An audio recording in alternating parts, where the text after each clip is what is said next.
Are you sure you're too smart to get played by a scammer? Think again, because the next trick might hit you where it hurts most.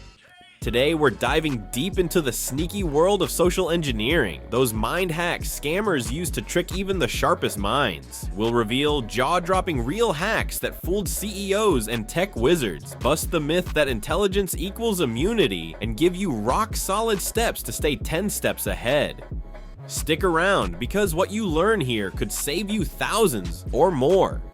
Social engineering is the art of tricking your brain instead of your computer. Scammers don't need fancy code. They just need to press the right emotional buttons. They pretend to be people you trust, like your boss or your bank, and use these 6 power moves. Authority, an email that looks like it came from your CEO telling you to wire money right now. Urgency, messages that scream, your account will close in 10 minutes. Panic sets in, and you click before you think. Reciprocity, offering a tiny gift or free download to make you feel like you owe them.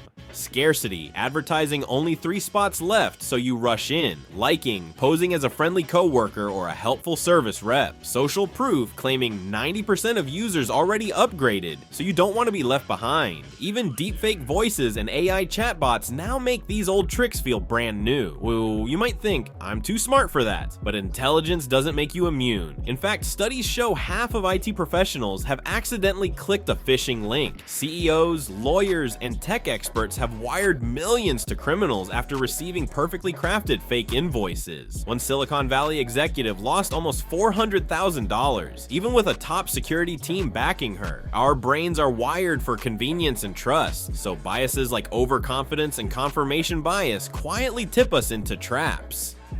Let's look at some real hacks. In one case, in a mind-blowing demo, security consultant Rachel Tobac cloned a colleague's voice and convinced even a 60 Minutes producer to hand over sensitive information, despite her tech expertise.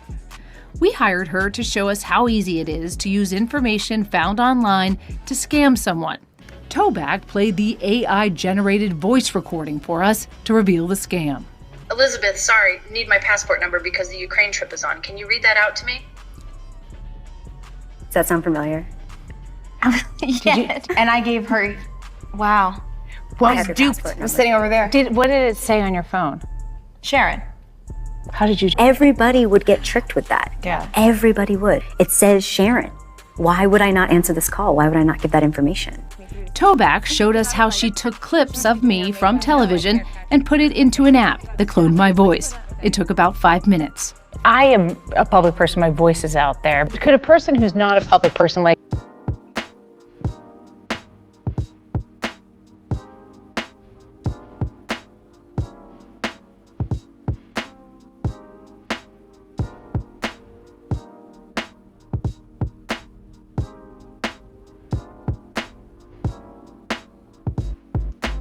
So how do you fight back? Start by verifying before you act. If you get an unexpected request, hang up or don't reply, then call back using a number you know is real. Always hover over links to see the true URL before clicking. If a message pressures you to move fast, pause and take a deep breath. Scammers rely on your panic. Use multi-factor authentication and strong, unique passwords. Never send gift cards, cryptocurrency, or wire transfers to someone who demands them without verification. Teach your family members, especially seniors, that no real agency or loved one will forbid them from checking elsewhere, and keep your antivirus and anti-phishing filters up to date.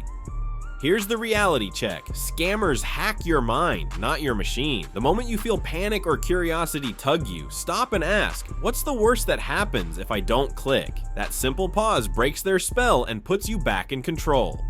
If you found this eye-opening, subscribe.